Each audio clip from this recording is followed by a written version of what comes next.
Ito na ang new iteration ng aking favorite na compact flagship smartphone from last year.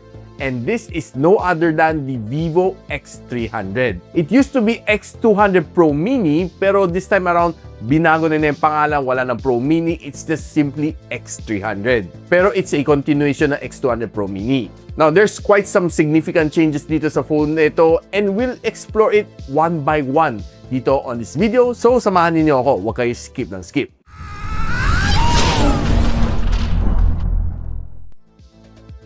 So makita natin ang box nito X300 ni Vivo is very compact. Very slim din siya at the same time. So buksan natin. Ito yung phone, pero mamaya ka na. So here are some of the things inside. Meron tayong panundot, user guide, clear jelly case, malambot. Meron siya A to C cable. And meron din siya 90 watts na Vivo flash charge na charging brick. And of course, kunin na natin ang phone. Oops. Yan. O ha? Compact tong phone na ito. And ang Vivo X300 na base variant, ang kanyang 12256 is currently priced at around 41,000 pesos, which you can buy from UKDB Gadgets. I'll post the link on the description box below, or simply just click the YouTube shopping link para ma-direct kayo sa mga official sites and mga recommended kong seller para hindi kayo may scam. For every single purchase na ginawa nyo dito sa aking channel, sa mga links ko, nakapag-contribute kayo para makabili ako ng bagong smartphone to review just for you. So thank you in advance. Napag-usapan natin ang kanyang design. So makita natin yung kanyang design is almost similar naman sa X200 Pro Mini. Except na medyo mas lumiit ang kanyang camera module dito, which I appreciate kasi hindi ko naman gusto yung mga super duper laki ng mga camera modules. Yung kanilang timbang is almost the same at 190 grams, pero numipis tong phone na ito at 8mm compared sa last year's 8.2mm.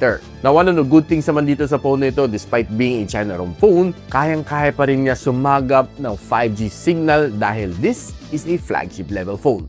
Except that wala nga talaga siyang eSIM support dahil lahat ng China-ROM walang eSIM support kasi hindi uso sa China yon. But you can always use yung Smart Multi-SIM. Just simply search sa aking channel how to use a Smart Multi-SIM para maging eSIM capable ang iyong Vivo X300 na China-ROM. Now, very compact ng phone na ito. I simply love holding mga phone like this one. Very small, very sleek. And kahit mag one-hand texting ako, hawak na hawak ko dulot-dulo. And yung kanyang likod is glass back. We have aluminum side frames and a glass finish sa harap. Sabi ni Vivo, this is a reinforced glass and it has a Moss level 4 na drop resistance. So there's a certain level na shatterproof ang kanyang glass pero hindi pinopromote ni Vivo na ibagsak ang iyong smartphone. At the same time, meron siya IP68, IP69 dash water resistant, so making your phone pretty tough, pretty solid. Now if you want to see the complete spec sheet ng Vivo X300, ito share ko sa inyo.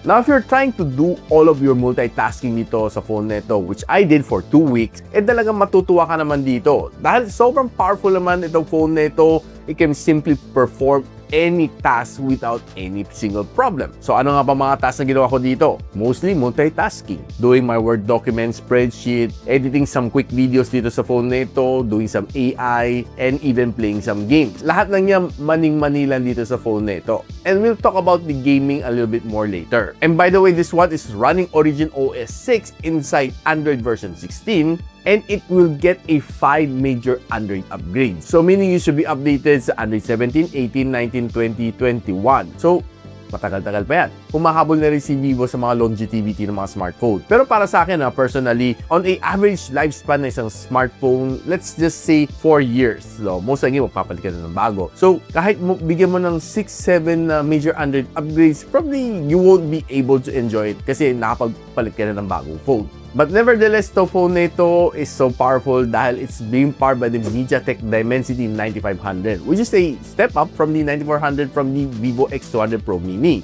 And kahit sa benchmark score, mataas yan nakuha natin at 2.72 million points. And here are the other benchmark na ginawa natin. Now, usapang battery tayo. Medyo nag-step up siya ng konti compared sa last year. This year, this one has a 6,040 mAh compared sa last year's 5,700 mAh. Maintain the same ang kanyang fast charging at 90 watts, pero umabante konti ang kanyang wireless charging at 40 watts compared sa last year's 30 watts. And it also supports reverse wire charging. Pwede mong gawin siyang power bank if you need it. And of course, nandyan pa rin ang bypass charging capability. So, array sa mga gamers. Now, honestly, masasabi ko sa inyo guys, no, Kahit malit tong phone na ito, makunat ang kanyang battery. Probably one of the reason kung bakit medyo mas matipid ang kanyang battery is that smaller ang kanyang screen. Mas lesser power consumption, and it can last you probably for 2 days without even charging tong phone na ito. As long as hindi ka babad sa gaming, hindi ka babad on a single task na ginagamit mo siya, lagi naka-on ang screen, I think personally 2 days wala kang maging problema sa kanya. And nung sinalang ko to sa PC Mark na battery stress test, nakakuha ko ng roughly 20 hours and 30 minutes sa screen on time, which for me para sa isang compact flagship smartphone, makunat na siya. Now, pagdating sa kanyang display, wala naman siya in-improve compare sa X300 Pro Mini. It maintains the same 6.31-inch na LTPO AMOLED display, 120Hz sa kanyang screen refresh rate, may PWM dimming siya, and 4,500 nits sa kanyang maximum brightness. Using a reinforced glass dito sa harap, which I think has a certain level na scratch resistance, itong phone na ito has really good display. Yung ginagamit ko to sa socials, like sa Facebook, TikTok, and sa Instagram, swipe ka lang across all of your social media platforms, maganda naman kanyang resolution. Wala kang maging problema naman dito sa phone na ito, lalo pag-load ng mga shorts, reels, basta maganda yung internet connection, you should be having a really good experience dito sa phone na ito. And nung nanonood ako ng mga videos dito on long format, na naka-landscape, sa YouTube, sa Netflix, I think itong phone na ito would give you a really good experience dahil maganda ang kanyang display. Now, pagdating naman sa sound, this one has a dual stereo speaker. 5 butas sa ilalim and we have 3 on top. Quick sound test lang tayo.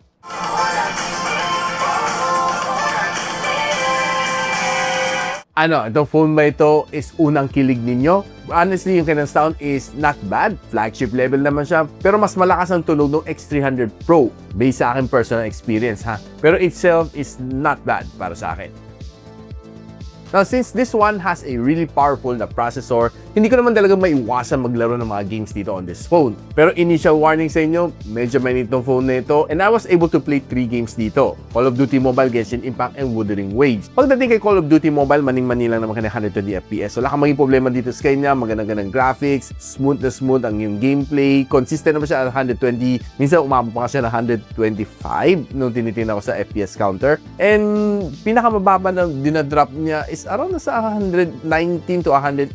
Yun ang napapansin ko pag medyo bakbakan na. Pinakamainit na inabot ko dito is 40 degrees Celsius after an hour of gameplay. Pagdating sa Genshin Impact, umabot ako ng 60 FPS. Almost quite consistent naman siya. Wala ako na feel ng drops dito sa kanya kahit nagka-clash na, nasa 58 lang naman FPS. And the touch response is really responsive. Quite immersive naman ganyang sounds kahit malitong smartphone na ito. And overall gameplay para sa akin is quite good. Umabot ako ng 41 degrees Celsius after 30 minutes of gaming. Pagdating sa Wuthering Waves, medyo iba ang kwento ko dito. Umabot din tayo ng 60 FPS and bumababa siya as low as 55 pag nagka-clash. Wala namang napansin sa kanya frame drops, no? Kahit naghe-heavy battle na ako. And wala rin ako napapansin na lags. Probably the only reklamo ko lang dito sa kanya is mainit siya and umabot siya ng 49 degrees Celsius after an hour of gameplay, which is quite hot para sa akin. And I would suggest na you buy a game cooler para dito sa phone na ito para hindi mo maramdaman yung init na yon. I'm not quite sure kung dahil sa init ng summer kasi nilaro ko to on room temp and I think weather today is around nasa 35 degrees Celsius. So probably might play a role pero minimal lang naman siya, no? Kasi nakatapat naman sa akin electric fan. So I would say na quite hot ng phone na ito pagdating sa bakbakan sa Wuthering Waves.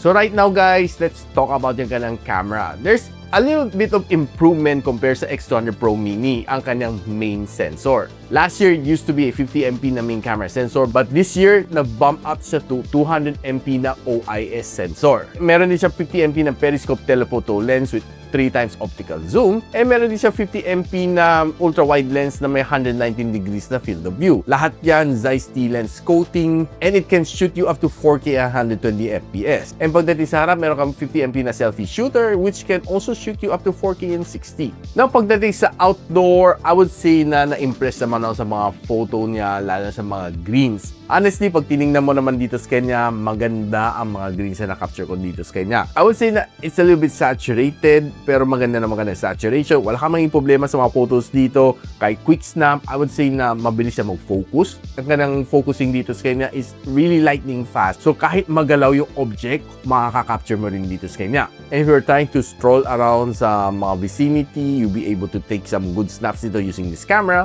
yung mga tall buildings like this one, ang ganda lang tingnan captured on this camera, si X300 ni Vivo. Now, nilaro ko naman ka ng ultra wide lens and I was able to zoom it all the way up to 100 times zoom. So makita mo yung details niya, no? Kahit 100 times zoom na to guys, ang ganda pa rin ng pagka-capture niya. I know na it's digitally zoom, so magandang algorithm ng kanang camera.